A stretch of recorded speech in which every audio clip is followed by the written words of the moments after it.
আমাদের ছাদ বাগানে ড্রাগন ফল হয়েছে, গত বছরও হয়েছিল। তবে গত বছরের ফলনটা অনেক ভালো ছিল এই বছরের তুলনায়। গত বছর যেমন ফলও বেশি পেয়েছিলাম, তেমন ফলের সাইজও খুব ভালো ছিল। এই বছর ফলও অনেক কম পেয়েছি, সাথে ফলের সাইজ খুবই ছোট ছোট।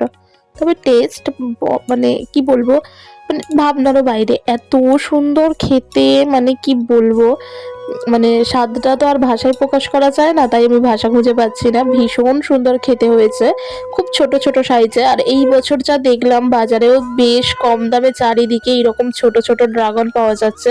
5 টাকা 10 টাকা করে ড্রাগনের পিস তো শিয়ালদাতেও পাওয়া যাচ্ছে। এমনকি আমাদের বাড়ির মানে আমাদের এখানের বাজারেও ড্রাগন ফল খুব কম দামে এই বছর পাওয়া যাচ্ছে।